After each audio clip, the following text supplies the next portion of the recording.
अस्सलामु अलैकुम वरहमतुल्लाहि वबरकातुह।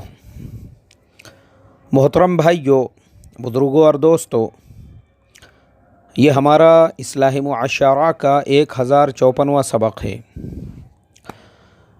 मोहतरम दोस्तों, आज सुप्रीम कोर्ट ने CAA के ऊपर स्टे लगाने से इनकार कर दिया। इसी तरीक़े से कल हमारे गृह मंत्री उन्होंने लखनऊ के अंदर ये कहा कि मैं डंके की चोट पर यह ऐलान करता हूं कि CAA के मामले में हम लोग 1 इंच भी पीछे हटने वाले नहीं हैं। जिसको जो धरने देना है दे दो, जो आंदोलन करना है कर लो, जो करना है कर लो। हम 1 इंच भी CAA के मामले में पीछे हटने वाले नहीं हैं, ना उसमें किसी किस्म का रद्दो बदल करने वाले हैं। उन्होंने फिर एक मर्तबा दोहराया कि बांग्लादेश में, पाकिस्तान में, अफ़गानिस्तान में जो माइनॉरिटीज़ थी, यानी वहाँ के जो हिंदू थे, उन पर जो जुल्म और सितम हो रहा था, उसके लिए उन्होंने CAA का कानून लागू किया है। और फिर उन्होंने साथ में ये कहा कि पाकिस्तान के अंदर 23% हिंदुओं की आबादी थी, जो वहाँ पे कम होते होते अभी सिर्फ 3% रह गई है। तो उनका सवाल ये था कि बाकी 20% कहाँ चली गई। मेरे मोहतरम दोस्तों, जब हमारे माननीय गृह मंत्री जी ये बातें कह रहे थे, मैं सोच रहा था, मुझे झारखंड के उस पेशेंट की याद आ रही थी कि भूख की शिद्दत की वजह से, आप लोगों ने शायद न्यूज़पेपर में पढ़े होंगे, इसी जनवरी महीने की ख़बर है, शायद 8 या 9 जनवरी की न्यूज़ है। झारखंड के अंदर एक गवर्नमेंट हॉस्पिटल में एक पेशेंट को खाना नहीं दिया गया भूख की शिद्दत की वजह से। यानी इतना ज़्यादा वो भूख की शिद्दत में परेशान हो गया, जब उसने कई लोगों से खाना मांगा, ना हॉस्पिटल की तरफ से उसको खाना दिया गया। तो वहाँ पर जो है कुछ जंगली कबूतर वो वहाँ पे चर रहे थे, उसने उन्हीं में से एक कबूतर को पकड़ा, उसको छील कर और ज़िंदा कबूतर को खाना उसने शुरू कर दिया। मेरे मोहतरम दोस्तों, मैं सोच रहा था, मतलब हमारे माननीय गृह मंत्री अमित शाह जी को पाकिस्तान के हिंदुओं की फ़िक्र है, बांग्लादेश के हिंदुओं की फ़िक्र है, अफ़गानिस्तान के हिंदुओं की फ़िक्र है। तो मैं ये सोच रहा था कि हिंदुस्तान में जो रहने वाला हिंदू है, उसके घर में कितनी खुशहाली है, उसके ज़िंदगी में कितनी खुशहाली है। तो मैं अभी झारखंड के उस पेशेंट के बारे में सोच ही रहा था, जिसने ज़िंदा कबूतर खा गया खाना नहीं होने की वजह से। तो फिर अचानक मुझे याद आया कि कोयली देवी, जिसके बच्चे भूख की वजह से बिल बिलाते रहे और भात भात भात खाना खाना खाना करते रहे, वो भी तो हिंदू थी। और ये जो कबूतर खाने वाला है, ये भी तो हिंदू था। ये कौन से खुशहाल है कि कोयली देवी के बच्चे को खाना नहीं मिलने की वजह से वो बच्चे ने दम तोड़ दिया। अभी मैं कोयली देवी और झारखंड के उस पेशेंट के बारे में सोच ही रहा था कि फिर मुझे याद आया, ये ख़बर भी 9 या 10 जनवरी की है। तमिलनाडु के एक ज़िले में एक औरत, उसका जो हस्बैंड है, उसकी मौत हो गई। मौत होने के बाद में वो बेचारी के 2-3 बच्चे, और बच्चों के पास खाने के लिए नहीं, बच्चे भूख की वजह से बिल बिला रहे हैं, रो रहे हैं, तड़प रहे हैं, पैरों के ऊपर एड़ियाँ रगड़ रहे हैं। तो उस औरत को बच्चों का पेट भरने के लिए जब कुछ नहीं मिला, तो जो भंगार वाले होते हैं, उसने एक भंगार वाले को अपने सर के पूरे बाल निकाल कर दे दिए, जिसके उसने उसको दिया सिर्फ 150 रुपये। आप सोचो, एक औरत के लिए बाल कितने कीमती होते हैं। यानी औरत अपने बालों में तेल लगाती है, औरत अपने बालों के अंदर शैम्पू लगाती है, वो अपने बालों को खूबसूरत बनाने के लिए बालों के अंदर हेयर डाई लगाती है, बालों के अलग अलग तरह के डिज़ाइन बनाती है, बालों को कलर करती है, बालों को शाइन करती है। ऐसी भी औरतें हैं जो अपने बालों के ऊपर हज़ारों रुपये खर्च करती है, हज़ारों रुपये। अफसोस की बात, एक औरत के लिए उसके बालों की कुर्बानी देना, आप सोचो, इमेजिन करो, जो हमारी बहनें जो ये मेरा सबक सुन रही है, वो सोच सकती है वो औरत ने कितनी बड़ी कुर्बानी दी। अपने सर के पूरे बाल सिर्फ 150 रुपये में वो पूरे बाल उसने निकाल के ले लिया। 150 में उसने अपने बाल बेच दिए और वो 150 में अपने बच्चों का पेट भरने के लिए सिर्फ 150 के अंदर। तो मैं हमारे माननीय गृह मंत्री अमित शाह जी, जब उनको पाकिस्तान के हिंदुओं की फ़िक्र हो रही थी, बांग्लादेश के हिंदुओं की फ़िक्र हो रही थी और अफ़गानिस्तान के हिंदुओं की फ़िक्र हो रही थी, तो मैं यही सोच रहा था कि हिंदुस्तान के अंदर जो रहने वाले हिंदू हैं उनके घरों में कितनी खुशहाली है कि किसी को कबूतर खाना पड़ रहा है, किसी के बच्चे भात भात करके मर रहे हैं और कोई बेचारी को सिर्फ 150 के अंदर अपने सर के सारे बाल बेचना पड़ रहे हैं। और सिर्फ इतना ही नहीं मेरे मोहतरम दोस्तों, सिर्फ इतना ही नहीं, हमारे महाराष्ट्र के अंदर लाखों किसानों ने खुदकुशी कर ली। लाखों किसानों ने, लाखों शेतकरियों ने। और महाराष्ट्र के अलावा मध्य प्रदेश है, कर्नाटका है, आंध्रा है, अदर स्टेट्स के अंदर भी आप फिगर देखो, आपको पता चलेगा कि पिछले 10 साल में मुझे सिर्फ महाराष्ट्र का पता है जहाँ पे 3 लाख किसानों ने खुदकुशी की। तो मेरा सवाल यही है, जो 3 लाख किसान जिन्होंने खुदकुशी की है वो कौन से समाज से ताल्लुक़ रखते थे? वो भी तो हिंदू ही थे। तो हिंदुस्तान के हिंदू जो बेचारे खुदकुशी करने पे मजबूर है, कर्ज़ों की वजह से तंग आकर, आपको बांग्लादेश की फ़िक्र है, अफ़गानिस्तान की, पाकिस्तान की, यहाँ पे जो रह रहे हैं आपको उनकी फ़िक्र नहीं है। पिछले 1 साल के अंदर जो अनएम्प्लॉयमेंट है वो 45 साल के रिकॉर्ड को तोड़ चुका है। 45 साल के रिकॉर्ड को, 45 साल का रिकॉर्ड टूट चुका है बेरोज़गारी की वजह से। गुजरात, जिस स्टेट के अंदर पिछले 25 से 30 साल से सिर्फ बीजेपी की हुकूमत है, उस गुजरात के अंदर अभी 6 महीने पहले की न्यूज़ है, कहीं पे चपरासी की जगह निकली, सिर्फ चपरासी की। आप सोचो अनएम्प्लॉयमेंट और बेरोज़गारी किस हद तक पहुंच चुकी है।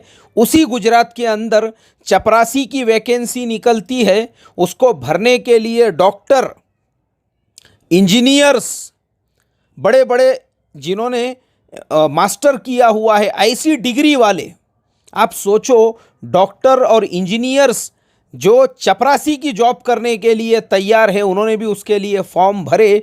तो आप सोच सकते हैं मुल्क के अंदर बेरोज़गारी किस हद तक पहुंच चुकी है।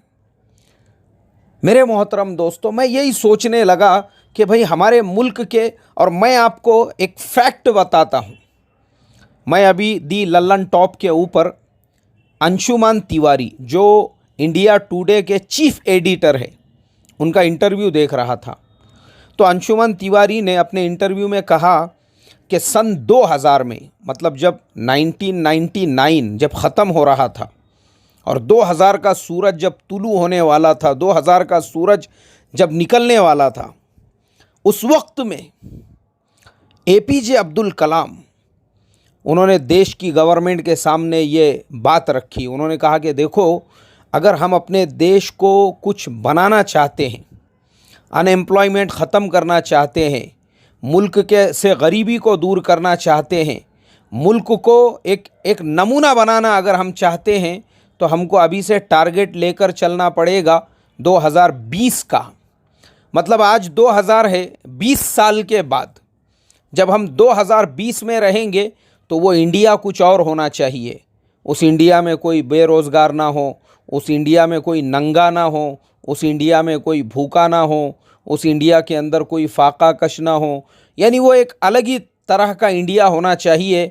जैसे इंडिया के पड़ोस में थाईलैंड है, जिस तरीक़े से मलेशिया है, ऐसे तरक्की याफ्ता मुल्कों में इंडिया का शुमार होना चाहिए।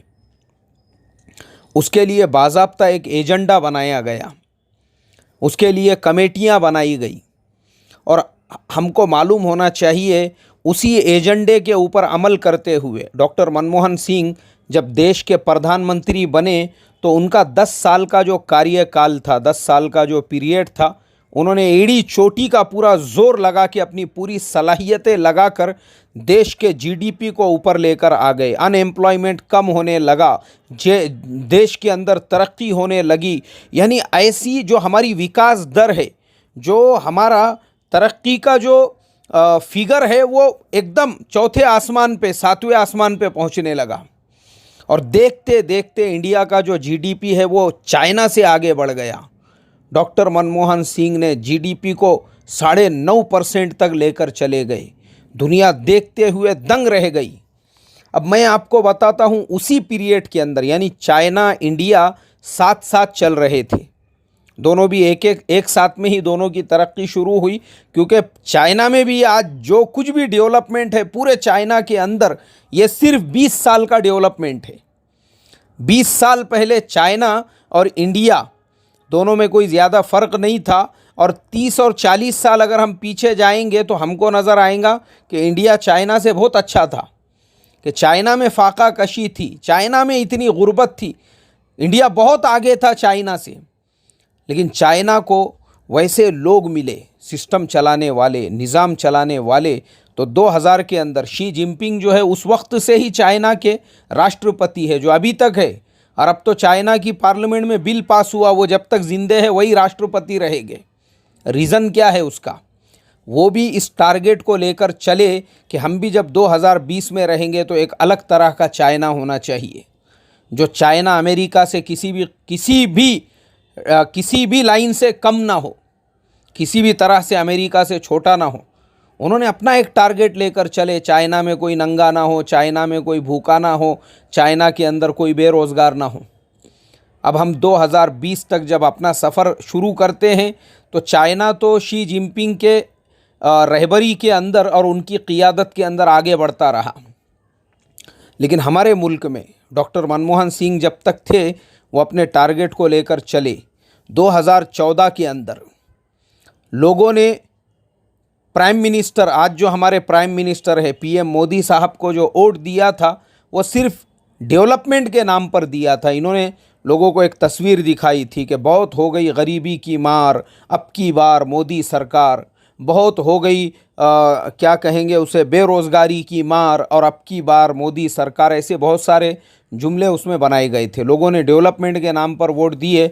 लोगों को लगा कि जैसा गुजरात में डेवलपमेंट हुआ है वैसे ही डेवलपमेंट पूरे देश के अंदर हो जाएगा, झारखंड में भी, बिहार में भी, और यूपी में भी, और हर तरह पे और हर जगह पे। अब मैं गुजरात के डेवलपमेंट पे आता हूँ। लोग जो गुजरात के डेवलपमेंट की बात करते हैं, मैं गुजरात में उस वक्त से पढ़ता, मतलब उस वक्त से मेरे तालीम का ज़माना गुजरात में शुरू हुआ जब गुजरात के मुख्यमंत्री चिमनभाई पटेल थे।